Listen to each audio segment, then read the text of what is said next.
കഴിഞ്ഞ മെയ്യിൽ ഒരു പ്രധാനപ്പെട്ട സംഭവം തിരുവനന്തപുരത്ത് നടന്നു. ഒരു ജൂനിയർ അഭിഭാഷകരുടെ തർക്കത്തിനിടെ ഒരു സീനിയർ അഭിഭാഷകൻ ജൂനിയർ അഭിഭാഷകയായ ശ്യാമിലെ അതിക്രൂരമായി മർദ്ദിക്കുന്ന ഒരു സംഭവം നടന്നിരുന്നു. എന്തായാലും മുതിർന്ന അഭിഭാഷകൻ ബെയ്ലിൻ ദാസിനെതിരെ ഇപ്പോൾ കുറ്റപത്രം സമർപ്പിച്ചിരിക്കുകയാണ് വഞ്ചിയൂർ പോലീസ്.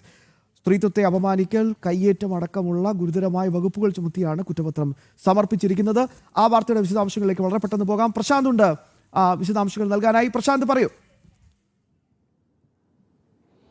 ശ്യാം, ഗുരുതരമായ വകുപ്പുകൾ ചേർത്താണ് കുറ്റപത്രം സമർപ്പിച്ചിരിക്കുന്നത്. കയ്യേറ്റം, സ്ത്രീത്വത്തെ അപമാനിക്കൽ, തടഞ്ഞുവെക്കൽ തുടങ്ങിയ അടക്കമുള്ള വകുപ്പുകൾ ഈ ബെയ്ലിൻ ദാസിനെതിരെ ചുമത്തിയിട്ടുണ്ട്. കഴിഞ്ഞ മെയ് മാസത്തിലാണ് ഇത്തരത്തിലൊരു സംഭവം ഉണ്ടാകുന്നത്. ജൂനിയർ അഭിഭാഷകയെ ക്രൂരമായി മർദ്ദിച്ച് പരിക്കേൽപ്പിക്കുന്ന ഒരു സാഹചര്യം ഉണ്ടായിരുന്നു. അവരുടെ താടിയിലിനടക്കം പൊട്ടലുണ്ടാകുന്ന ഒരു സാഹചര്യമുണ്ടായി.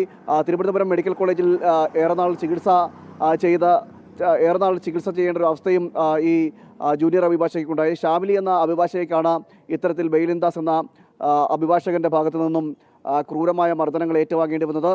അതിനുശേഷം ഈ ഓഫീസിൽ എത്തിയ അഭിഭാഷകയെ മർദ്ദിക്കുകയും മർദ്ദിച്ച് തറയിലേക്ക് തള്ളിയിടുകയും അവിടെ നിന്ന് വീണ്ടും എഴുന്നേൽക്കുമ്പോൾ വീണ്ടും മർദ്ദിക്കുന്ന ഒരു സാഹചര്യമൊക്കെ ഉണ്ടായി. വലിയ രീതിയിൽ വിവാദങ്ങൾക്ക് വഴിവെച്ച സംഭവമാണ് ഈ യുവ അഭിഭാഷകയെ മർദ്ദിച്ച സംഭവം. എന്തായാലും ഈ സംഭവത്തിലാണ് ഇപ്പോൾ അന്ന് കേസ് രജിസ്റ്റർ ചെയ്തിരുന്നു. അതിനുശേഷം ഈ ബെയ്ലിൻ ദാസ് ഒളിവിൽ പോയി. തുടർന്ന് ബെയ്ലിൻ ദാസിനെ അറസ്റ്റ് ചെയ്യുന്ന അടക്കമുള്ള നടപടിയിലേക്ക് കടക്കുകയൊക്കെ ചെയ്തിരുന്നു. എന്തായാലും ആ കേസിലാണ് ഇപ്പോൾ പോലീസ് കുറ്റപത്രം സമർപ്പിച്ചിരിക്കുന്നത്. വഞ്ചിയൂർ പോലീസാണ് കുറ്റപത്രം സമർപ്പിച്ചത്. കുറ്റപത്രത്തിൽ ഗുരുതരമായ വകുപ്പുകൾ ചുമത്തിയിട്ടുമുണ്ട്.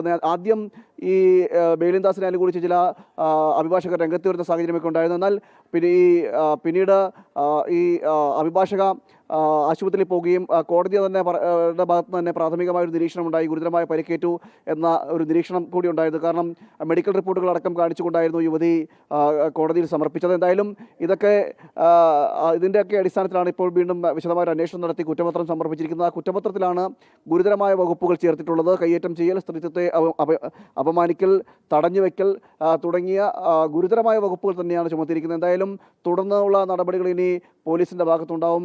ഈ കുറ്റപത്രം സമർപ്പിച്ചതിന് ശേഷം തുടർ നടപടികൾ ഉണ്ടാവും. എന്തായാലും ആ ഒരു വലിയ സംഭവം, വലിയ മനുഷ്യ മനസാക്ഷിക്ക് തന്നെ ഞെട്ടലുളവാക്കിയ ഒരു സംഭവം കൂടിയായിരുന്നു അന്ന് ഉണ്ടായത്. ഈ കഴിഞ്ഞ മെയ് മാസത്തിലാണ് ഇത്തരത്തിൽ ഒരു ജൂനിയർ അഭിഭാഷകയെ ക്രൂരമായി മർദ്ദിക്കുകയും അവർക്ക് ഗുരുതരമായി പരിക്കേൽക്കുന്ന ഒരു സാഹചര്യമൊക്കെ ഉണ്ടായത്.